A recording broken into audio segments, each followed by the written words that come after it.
Hello everyone, आप सभी का हमारे चैनल पे स्वागत है बच्चों। तो आज के इस वीडियो में बताने जा रहा हूँ राजस्थान बोर्ड का जो मोस्ट इम्पॉर्टेंट क्वेश्चन है गणित के, वो मैं आपको बताने जा रहा हूँ। सबसे पहले कुछ बातें बतानी है इंपॉर्टेंट क्वेश्चन, तो आगे आपको वीडियो देखने को मिलेगा।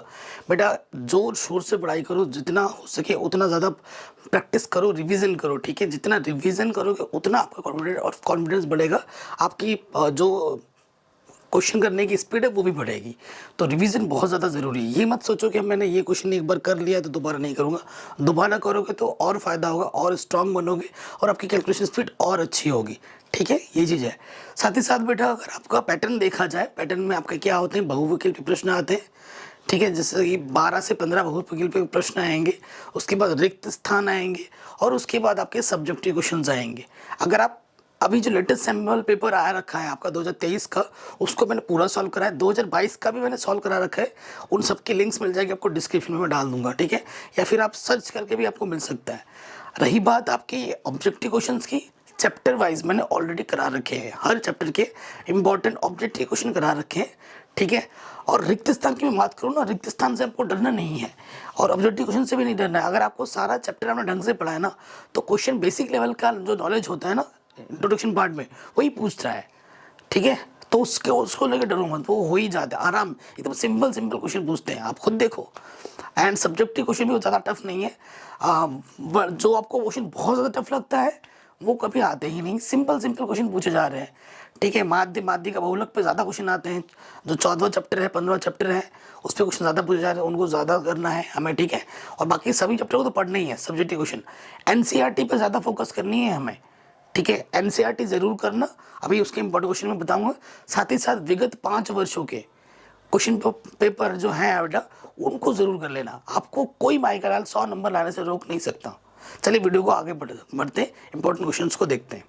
चैप्टर 1 से मैं आपको बताना स्टार्ट कर रहा हूँ बच्चों। सबसे ज़्यादा जो इम्पोर्टेंट क्वेश्चन जो हर साल आता है वो है यूक्लिड विभाजन प्रमेय का, ठीक है। ये हर साल आ सकता है, आपके रिक्त स्थान वाले प्रश्न में भी आ सकता है ये वाला क्वेश्चन। इसका जो उदाहरण नंबर 1 है बच्चों, वो बहुत ज़्यादा इंपॉर्टेंट है, ठीक है। यूक्लिड विभाजन एल्गोरिथम की मदद से एचसीएफ निकालने के लिए हर साल आता है, तो ये उदाहरण बहुत इंपॉर्टेंट है।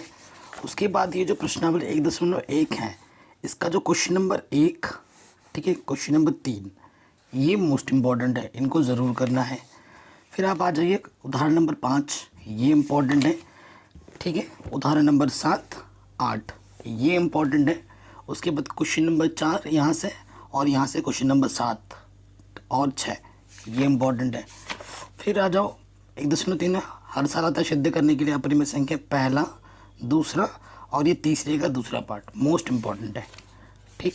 शांत छाटने के लिए हर साल आ जाते हैं, तो प्रश्नावली 1.4 के सारे क्वेश्चन कर लेना, क्योंकि कोई सा भी आ सकता है एग्जाम में। बहुपद देखो बच्चों, एमसीक्यू तो मैंने ऑलरेडी करा रखी है, जिसकी लिंक्स मिल जाएगी आपको डिस्क्रिप्शन पे। और 2.1 में ये प्रश्न आता है 1 नंबर में शून्य छाटने के लिए। उसके बाद 2.2 में ये क्वेश्चन बहुत इंपॉर्टेंट है, ठीक है, हर साल आता है। जैसे कि ये क्वेश्चन 1 का अगर मैं बात करूँ, तीसरा पार्ट, चौथा और 5वां पार्ट इंपॉर्टेंट है, और दूसरे का पहला और दूसरा पार्ट, ये ज़रूर कर लेना, ठीक है। उसके बाद आपसे क्वेश्चन पूछेगा उदाहरण नंबर 8वां, ये इंपॉर्टेंट है। उदाहरण नंबर मोस्ट इम्पॉर्टेंट है, मोस्ट इम्पॉर्टेंट। और उसके बाद क्वेश्चन नंबर 3 और ये 4था, ठीक। आगे बढ़े, इसमें से ग्राफ का क्वेश्चन आपको आता ही, हर साल आता है, और इस सारणी पर आधारित प्रश्न हर साल आते हैं, ये आपको पता ही है। ग्राफ का क्वेश्चन उदाहरण नंबर ये 4 देख लीजिएगा आप लोग, बहुत इंपॉर्टेंट है। और संगत छाटने के लिए हर साल आ जाते हैं, है ना, A1 बट्टा A2 निकालना होता है। क्वेश्चन 5वां, ये इम्पॉर्टेंट है। 7वां, ये इम्पॉर्टेंट है ग्राफ वाले प्रश्न में। और प्रतिस्थापन विधि, विलोपन विधि, वज्रगुणन विधि, ये आपको आनी चाहिए, ठीक है। किसी भी मेथड से क्वेश्चन पूछ सकता है। दूसरा क्वेश्चन इंपॉर्टेंट है, और तीसरे के कुछ पार्ट्स हैं, ये सारे इंपॉर्टेंट है। हर क्वेश्चन कभी ना कभी एग्जाम में आएगा, और ये मेरा दावा है, यहाँ से एक क्वेश्चन आपको बोर्ड एग्जाम में ज़रूर मिलेगा। उसके बाद उदाहरण नंबर 11 काफ़ी बार रिपीट हुआ है, बहुत इंपॉर्टेंट है। प्रश्नावली 3.4 में आ जाओ। 3.4 का क्वेश्चन नंबर दूसरे का तीसरा पार्ट इंपॉर्टेंट है। 3.5 में आ जाओ। 3.5 का देखो बेटा, ये दूसरा क्वेश्चन बहुत इंपॉर्टेंट, जिसमें 2 पार्ट्स हैं, और ये 5वां 6ठा बड़े नंबर में इंपॉर्टेंट है। उदाहरण नंबर 17 इंपॉर्टेंट है, ये पिछले साल बोर्ड एग्जाम में भी आ रखा था। और उदाहरण नंबर 19 बहुत बड़े नंबर में पूछा होता है, ठीक है, ये इंपॉर्टेंट हो गया। चौथे चैप्टर में आ जाओ, द्विघात समीकरण है या नहीं 4.2 प्रश्नावली में, ठीक है, गुणनखंड विधि से हल करने की विधि, क्वेश्चन नंबर तीसरा और चौथा इंपॉर्टेंट है। और ये जो चार क्वेश्चन दिख रहे हैं आपको, ये सारे इंपॉर्टेंट हैं, कोई से भी आ सकता है 2 या 3 नंबर में। पूर्ण वर्ग बनाने की विधि आपको आनी चाहिए। अगर मैं बताऊं क्वेश्चन नंबर 4.3 का पहले का दूसरा और तीसरा पार्ट आपको अच्छे से आना चाहिए, तीसरे का दूसरा पार्ट आपका इम्पोर्टेंट है, और ये क्वेश्चन नंबर चौथा मोस्ट इम्पॉर्टेंट है, क्लास टेस्ट वाला इम्पॉर्टेंट है, ये तो बहुत इम्पॉर्टेंट, ये सारे क्वेश्चन ना इम्पॉर्टेंट है। और यहाँ से कोई सा भी एक क्वेश्चन 6 नंबर में या बड़े नंबर में आ सकता है, ठीक है ना, 5-6 नंबर में, बड़े नंबर में, सबसे बड़े नंबर में आ सकता है। जैसे ये 2 पानी के ढल वाला हो गया, 2 वर्गों के क्षेत्रफल वाला हो गया, या फिर 8वां और ये 9वां जो क्वेश्चन 10वां क्वेश्चन है, यहाँ से तो हर साल आता है, 8वां या 10वां हर साल एक आता है। उसके बाद ये उदाहरण नंबर 18 और मूलों की प्रकृति जब बराबर होती है तो आपका व्यक्तिगत 0 होता है, व्यक्तिगत निकालने के लिए आ जाता है, वो चीज़ है। और चैप्टर वाइज इंपॉर्टेंट क्वेश्चन तो मैं करा ही रहा हूँ, जो हर साल आते ही आते हैं। प्रश्नावली 5 दूंगा, क्वेश्चन नंबर दूसरा इंपॉर्टेंट है, चौथा 5वां इंपॉर्टेंट है, छठा इंपॉर्टेंट है, ठीक है, 8वां इंपॉर्टेंट है, 10वां 11वां 13वां 17वां, ठीक है, ये मोस्ट इम्पॉर्टेंट है। 5.3 की मैं बात करूं तो ये दूसरा प्रश्न इम्पॉर्टेंट है, चौथा 5वां, ठीक है, उसके बाद ये 11वां प्रश्न इम्पॉर्टेंट है, 9वां प्रश्न इम्पॉर्टेंट है, 17वां 18वां 19वां, ये देखो ये वाला प्रश्न, ये आलू दौड़ वाला, ये लट्ठे वाला, ये इम्पॉर्टेंट है, बड़े नंबर में आ सकता है। प्रमेय सिद्ध करने के लिए हर साल आता है, जिसमें कि थेल्स का प्रमेय और पाइथागोरस प्रमेय बहुत इंपॉर्टेंट है। प्रश्नावली 6.1 पूरा करना है, और ये प्रमेय आपको प्रूफ करना बिल्कुल आना चाहिए, इसमें कोई दो राय नहीं है। उसके साथ साथ ये उदाहरण नंबर 1 इम्पॉर्टेंट है, ठीक है, उदाहरण नंबर 3 मोस्ट इम्पॉर्टेंट है, ठीक। उसके बाद अगर आ जाए 6.2 का पहला क्वेश्चन इम्पॉर्टेंट है, तीसरा इम्पॉर्टेंट है, और 8वां 9वां इम्पॉर्टेंट है। आगे बढ़ते हैं, प्रश्नावली 6.3 में बच्चों ये वाला क्वेश्चन बहुत इंपॉर्टेंट है, ये समरूप है कि नहीं, 1 नंबर में आ सकता है। ये दूसरा प्रश्न काफ़ी बार रिपीट होता है, ये चित्र वाला। और उसके बाद ये चौथा क्वेश्चन, चौथा के बाद अगर आ जाओ 9वां क्वेश्चन, और ये 12वां 13वां 15 16वां। फिर आप आ जाओ प्रश्नावली 6.4 में हर साल आता है पहला क्वेश्चन, 8वां 9वां, ये 3 में से एक तो आएगा ही आएगा 1 नंबर में। और सिद्ध करने की मैं बात करूँ, चौथा और 7वां हर साल आते हैं। पाइथागोरस प्रमेय 6.8 प्रूफ करना आना चाहिए, हर साल आते हैं। ये वाला उदाहरण बहुत इंपॉर्टेंट है, हर साल आता है, ठीक है। प्रश्नावली 6.5 का ये क्वेश्चन 1 नंबर में आ सकता है, ठीक है। चौथा 5वां क्वेश्चन 2 नंबर में आ सकता है, ठीक। और 11वां 12वां ये क्वेश्चन 2 या 3 नंबर में आ सकते हैं, ये इंपॉर्टेंट है। और सिद्ध करने के लिए 14वां 15वां 16वां क्वेश्चन इंपॉर्टेंट है।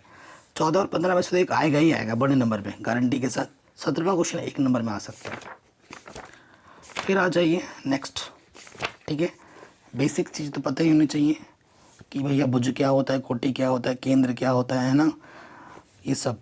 2 बिंदु के बीच की दूरी निकालने पर आधारित प्रश्न, कुछ संग्रह होने पर क्या होता है, प्रश्न संख्या तीसरा इंपॉर्टेंट है ना। और ये 7वां 8वां 9वां 10वां, यहाँ से क्वेश्चन पक्का आएगा गारंटी के साथ। फिर आ जाओ 7.2 में, 7.2 का पहला क्वेश्चन इम्पोर्टेंट है बहुत ही ज़्यादा। उसके बाद चौथा 5वां में से एक तो आएगा ही आएगा गारंटी के साथ, यहाँ से एक क्वेश्चन पक्का आएगा। और 6 7 8 10 ये इम्पोर्टेंट है बेटा, यहाँ से एक क्वेश्चन आ सकता है। और त्रिभुज क्षेत्रफल पहले का पहला कर लेना, दूसरे का पहला कर लेना, संग्रह होने पर त्रिभुज क्षेत्रफल 0 होता है उस कंडीशन पर। 8वें चैप्टर पे आ जाओ। 8वें चैप्टर की अगर मैं बात करूँ तो क्वेश्चन नंबर पहला इम्पॉर्टेंट है, ठीक है, चौथा इम्पॉर्टेंट है, छठा इम्पॉर्टेंट है, और 10वां इम्पॉर्टेंट है। 8.2 की मैं बात करूँ, उदाहरण नंबर 7वां इम्पॉर्टेंट, 8वां इम्पॉर्टेंट, और ये प्रश्न संख्या 1 इम्पॉर्टेंट। पूरा कोई सा भी एक क्वेश्चन आ सकता है। और यहाँ से एक क्वेश्चन आपके MCQ में ज़रूर आ जाएगा। ये जो 4 क्वेश्चन देख रहे हैं ना, यहाँ से एक क्वेश्चन तो MCQ में पक्का आएगा। और ये क्वेश्चन नंबर तीसरा तो इम्पोर्टेंट है ही है, ठीक। उसके बाद प्रश्न नंबर 8.3 में आने से पहले उदाहरण नंबर 10वां इम्पॉर्टेंट है, और उदाहरण नंबर 9वां इम्पॉर्टेंट है। उसके बाद क्वेश्चन नंबर 6 इम्पॉर्टेंट है और चौथा इम्पॉर्टेंट है। सिद्ध करने में आ जाइए। सिद्ध करने के लिए क्वेश्चन नंबर चौथे का पहला वाला पार्ट, दूसरा वाला पार्ट, तीसरा वाला पार्ट और ये चौथा वाला पार्ट इम्पॉर्टेंट है। तीसरा और चौथा तो एमसीक्यू में भी आ सकते हैं। सिद्ध करने के लिए यहाँ से आ जाता है, पहला क्वेश्चन इम्पॉर्टेंट है, दूसरा इम्पॉर्टेंट है, ठीक है, तीसरा इम्पॉर्टेंट है और छठा इम्पॉर्टेंट है और ये आठवां। ये सबसे ज़्यादा रिपीट होने वाले प्रश्न हैं। 9वें चैप्टर में आ जाओ। उदाहरण नंबर दूसरा इम्पॉर्टेंट है, ये सीढ़ी वाला क्वेश्चन। उसके बाद प्रश्नावली पे अगर आ जाएं तो प्रश्नावली उदाहरण नंबर 7वां इम्पॉर्टेंट है, आंधी आने से पेड़ टूट जाता है। क्वेश्चन नंबर 6 इम्पॉर्टेंट है, दूसरा छठा और उसके बाद 8वां 7वां 8वां, ठीक। और उसके बाद ये 12 13 14 15 16, ये बहुत ज़्यादा इम्पॉर्टेंट 16 ही प्रश्न है पूरे प्रश्नावली में, तो इनको अच्छे से कर लीजिएगा। वृत्त की अगर मैं बात करूं तो बेटा दोनों प्रमेय आपको आने चाहिए, उनके बिना तो क्वेश्चन हिलेगा भी नहीं। प्रश्नावली दर्शन पूरा करना है ना। रिक्त स्थान वाले क्वेश्चन है, ये आगे हर साल एग्ज़ाम में आते हैं, तो इनको ज़रूर कर लेना। और ये इसका प्रूफ भी एग्ज़ाम में आता है 10.2। ये क्वेश्चन नंबर दूसरा, उदाहरण नंबर दूसरा, ये हर साल आता है एग्ज़ाम में, ये इंपॉर्टेंट है। 10.2 पे आ जाओ। पहला दूसरा क्वेश्चन ये आपके एमसीक्यू में आ सकता है या रिक्त स्थान भरने वाले क्वेश्चनों पे आ सकता है, पहला दूसरा तीसरा। और ये प्रूफ करने के लिए आता है हर साल, या तो ये आएगा या ये आएगा, गारंटी के साथ इन दोनों में से क्वेश्चन पक्का आएगा, ठीक है, ये देख लीजिएगा। उसके बाद 10वां और 13वां मोस्ट इम्पॉर्टेंट है, ठीक है। अगर ये क्वेश्चन आपने कर लिया तो ये भी आप कर लेंगे। इसी क्वेश्चन के आगे ये वाला है पार्ट 11वां। रचना में अगर मैं बात करूं 11.1 में पहला, तीसरा और छठा क्वेश्चन इंपॉर्टेंट है, और 11.2 में पहला, दूसरा और चौथा इंपॉर्टेंट है। 12वें चैप्टर में उदाहरण नंबर 1 इम्पॉर्टेंट है, प्रश्नावली 12.1 का पहला क्वेश्चन इंपॉर्टेंट है और चौथा इंपॉर्टेंट है। 5वां क्वेश्चन 1 नंबर में आ सकते हैं एमसीक्यू में। फिर आ जाइए 12.2 में पहला क्वेश्चन इंपॉर्टेंट है, तीसरा इंपॉर्टेंट है, ठीक है। और ये जितने भी चित्र वाले प्रश्न हैं, ये घोड़ा वाला, ये छतरी वाला, ये ब्रूच वाला, ये डिज़ाइन वाला इंपॉर्टेंट है। और ये क्वेश्चन तो बहुविकल्प में आ सकता है। उदाहरण नंबर चौथा इंपॉर्टेंट है और उदाहरण नंबर 6 इंपॉर्टेंट है, बहुत इंपॉर्टेंट। और बच्चों ये जितने भी चित्र वाले प्रश्न हैं सारे इंपॉर्टेंट है, कोई सा भी आ सकता है, कोई सा भी। जिस साल मैंने बोर्ड एग्ज़ाम दिया था ये वाला प्रश्न आया था, तो ये कर लेना, क्योंकि यहाँ से कोई सा भी आ सकता है। मैं बताऊँगा ये करो, तुम वही करके जाओगे, बाकी नहीं आएगा तो फिर दिक्कत हो जाएगी। कोई सा भी आ सकता है और हर एक क्वेश्चन कभी ना कभी बोर्ड एग्ज़ाम में पूछा गया है। चैप्टर नंबर 13 बहुत आसान है, बस सूत्र लगाओ और हल करो। उदाहरण नंबर 2 बहुत इंपॉर्टेंट है, ठीक है। उदाहरण नंबर 4 इंपॉर्टेंट है। प्रश्नावली 13.1 का पहला क्वेश्चन इंपॉर्टेंट है, ठीक है। और ये 9वां क्वेश्चन। आगे बढ़ते हैं। 13.2 का ये गुलाब जामुन वाला और ये वाला प्रश्न इंपॉर्टेंट है। और उसके बाद ये छठा क्वेश्चन, ठीक। 13.3 की बात करें तो पहला क्वेश्चन इंपॉर्टेंट है, तीसरा क्वेश्चन इंपॉर्टेंट है, ठीक है, चौथा इंपॉर्टेंट है। उसके बाद 7वां 8वां 9वां ये बड़े नंबर में आ सकते हैं, प्रूफ, ठीक है ना।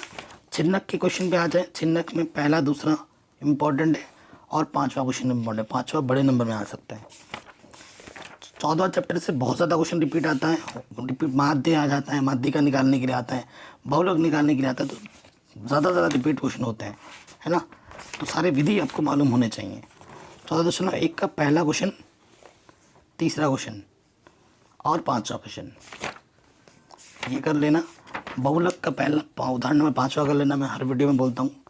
14.2 की अगर मैं बात करूँ तो बेटा तीसरा क्वेश्चन कर लेना एक, और यहाँ से एक कर लेना, सब एक जैसे ही हैं। आगे बढ़ो 14.3 में आ जाओ। 14.3 में उदाहरण नंबर 8 कर लेना, ठीक है। माध्य, बहुलक और माध्यिका में क्या संबंध है दिख रहा है ना ये आपको, ये लिखने के लिए आ जाता है हर साल 1 नंबर में, और इस पर प्रश्न भी आ जाते हैं, ठीक है, वो ज़रूर कर लेना। 14.3 का पहला क्वेश्चन का इम्पोर्टेंट है, दूसरा इम्पोर्टेंट है और चौथा इम्पोर्टेंट है, पहला दूसरा चौथा। तोरण ना के बराबर पूछा जाता है, फिर भी एक बार प्रैक्टिस के लिए क्वेश्चन ज़रूर देख लेना।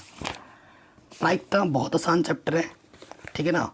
या तो कार्ड के ताश का पत्ता या फिर हेड टेल वाला क्वेश्चन, और या फिर आपका पासा वाला प्रश्न, एक क्वेश्चन तो ज़रूर आएगा हर साल। इनमें से 3 टॉपिक में से 2 टॉपिक आएगा ही आएगा।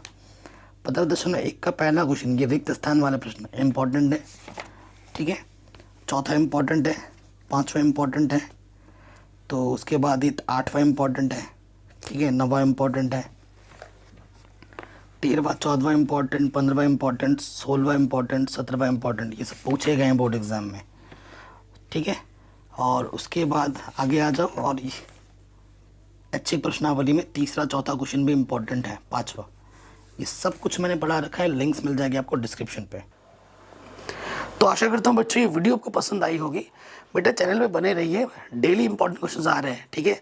जो भी मैं वीडियो बनाता हूँ वो सभी हिंदी मीडियम बोर्ड्स के लिए इंपॉर्टेंट है, ठीक है। तो आप सबके लिए हेल्पफुल होगा। एंड चैनल पर ना हो सब्सक्राइब करो, नोटिफिकेशन बेल को प्रेस कर लो, क्योंकि डेली मैं ज़्यादा से ज़्यादा वीडियो अपलोड करता हूँ। हो सकता है आपको नोटिफिकेशन ना मिले, इसलिए घंटी पे ज़रूर प्रेस कर लेना, नोटिफिकेशन पे ऑल कर लेना। एंड इस वीडियो को हर जगह शेयर करो, और आपको किस टाइप के और वीडियोस चाहिए मुझे कमेंट करके ज़रूर बताओ। जय हिंद।